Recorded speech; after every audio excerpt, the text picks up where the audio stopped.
한 장학회의 후원자들이 저녁 식사 모임에 모였습니다. 후원자님, 저는 공부 열심히 해서 나 같은 친구들에게 보탬이 되는 학생이 되겠습니다. 오래전 이들도 남의 도움을 받아 공부한 학생이었습니다. 사실 장학금이 없으면은 학업을 중단할 그런 정도였습니다. 하늘에서 도와준 그 선물이었죠. 어려운 학생들에게 배움의 기회를 주었던 그분은 유한양행의 고 유일한 박사였습니다. 1904년 유일한은 미국으로 가는 배에 올랐습니다. 그의 아버지는 나라를 구하려면 서양 문물을 배워와야 한다며 9살밖에 안 된 유일한을 순회공사 박장현에게 딸려 미국으로 보냅니다. 유일한은 용돈과 학비를 스스로 벌어가며 공부했고 미시건 대학 상과를 졸업합니다. 졸업 후 그는 중국 요리에 많이 쓰이는 숙주나물을 통조림으로 만들어 파는 아이디어로 50만 달러가 넘는 당시로서는 엄청난 거금을 벌어들입니다. 그러나 1926년 미국에서의 안정된 사업 기반을 정리하고 귀국합니다. 돌아온 고국은 일제의 수탈이 극에 달해 전 국민이 가난과 질병에 시달리고 있었습니다. 그는 제약회사를 설립합니다. 국민이 건강해야 나라를 되찾을 수 있다는 신념 때문이었습니다.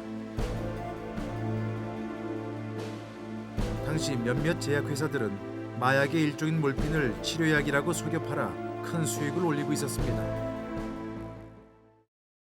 영업관계 총 책임 맡으신 분이 회장님한테 이런 양상은 제일 좋습니다. 나야 하다는 내가 너 귀에 들려준 게 이것뿐이냐? 당장 회사 나가라. 내가 그런 돈 벌려고 왔냐? 유일한의 기업 경영 원칙은 정직과 신용이었습니다. 해방 후 미국의 차관을 받아야 기업을 키워나갈 수 있던 시절에도 유일한은 정치권에 눈을 돌리지 않았습니다. 끊임없는 정치자금 지원 요구도 묵살했습니다. 그는 정권에는 아부하지 않았지만 기업인으로서 납세의 의무는 다했습니다. 그런데 67년 갑자기 세무사찰을 받게 됩니다. 20일 정도를 조사를 하니까 무슨 뭐 한국에 이런 업체가 있나 싶은 생각이 첫 번에 나. 40일 동안 샅샅이 조사를 했지만 탈세 사실을 발견할 수 없었습니다. 활동한 것을 조목조목 개정별로 그랬더니 청장이 표창할까 그러더라고. 나중에 그게 대통령한테 보고한 겁니다. 그게. 그래서 대통령한테 보고해서 대통령이 그 자리에서 그건 상장이 아니라 훈장을 줘라. 거기서 그랬어요. 유한은 세무사찰을 받고 난 뒤 오히려 모범 납세 기업으로 선정되었고 유일한은 대통령 훈장을 받았습니다. 기업을 사회의 것으로 생각한 유일한은 2세가 아닌 전문 경영인에게 경영권을 물려줍니다. 이미 69년도에 전문 경영인 제도를 도입했던 것입니다.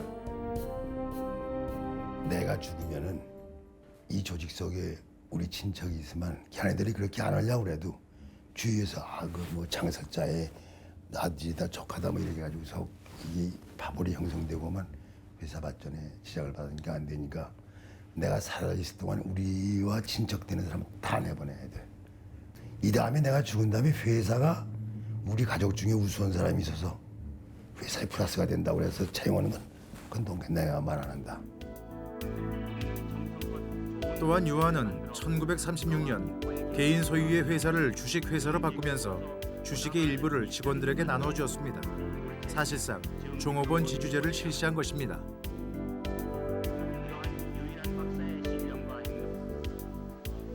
유일한의 정신을 이어받아 IMF 직후 유한은 전 사원을 대상으로 스톡 옵션제를 시행했습니다.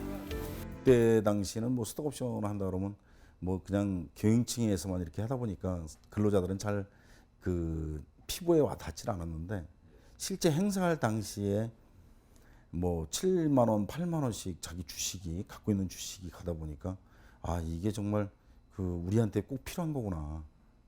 정말 열심히 해야 되겠다.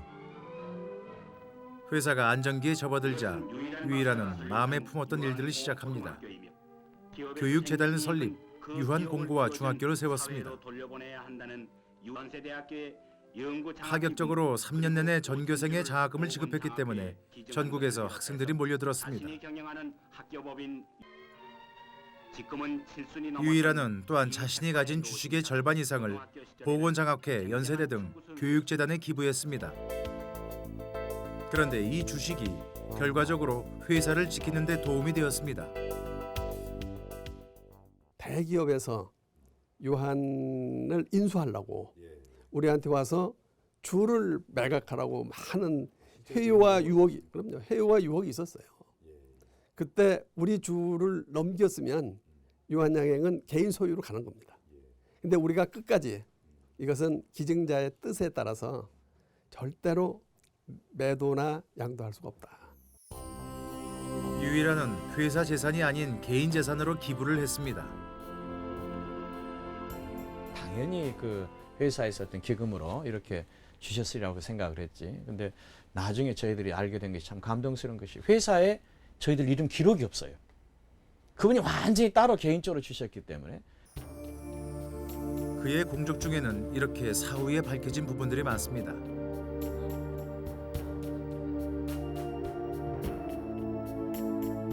그중 하나가 독립운동에 관한 부분입니다. 그가 사망한 지 20년이 지나서야 세상에 알려진 것입니다. 일본의 진주만 폭격 이후 미국은 비밀 프로젝트를 추진합니다. 특수 공작 요원을 한국과 일본에 침투시키려는 작전이었습니다. 미군 첩보기관 OSS는 이 프로젝트를 수행할 요원으로 재미 한국인들을 선발합니다. 암호명 A, 50세 한국인. 그가 바로 유일한이었습니다. 그중 한 훈련은 파도가 2, 3m 치는 해안에서 등에 부풀려지는 고무 풍선으로 된 배낭을 짊어지고 200m 이상 헤엄을 쳐서 바다로 뛰어들어가서 그것을 이제 고무보트로 완성해서 저어 나오는 훈련, 뭐 이런 훈련을 했습니다. 아무것도 부족할 것이 없는 그였지만 그는 조국 광복을 위해 사지로 뛰어드는 침투 작전에 참가한 것입니다. 계획의 실행자였던 아이플러라는 사람은 10개의 침투조가 들어가면 한 3개 정도 성공할 거라고 봤습니다. 7개는 잡혀서 죽는다는 얘기겠죠. 50에 사업체도 있고 가족도 있고 안전이 보장되고 품위가 있는 그런 삶을 박차고 목숨을 거는 공작에 들어간다는 것은 한국 독립이라는 목적을 위해서 정말 모든 걸 다 걸었다고 볼 수가 있겠습니다. 71년 3월 위대한 기업인의 삶이 마감되었습니다. 그는 생전에 그가 아끼던 학교에 몸을 뉘었습니다.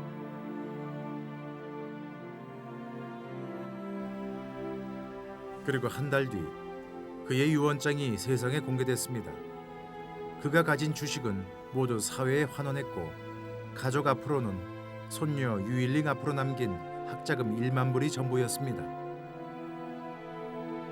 Was always trying to remind us, and especially me growing up, that hey, you're just like everybody else. You're no better than anybody else. And so you can achieve anything that you want to. You can be as good as somebody here, even though you may think you start here. It's a matter of your will, your hard work, your dedication, your sacrifice. 고 유일한 박사. 그는 사회에 많은 것을 남기고 갔지만 생전에 그가 소유한 것은 낡은 모자와 구두, 만년필, 그리고 지팡이가 전부였습니다.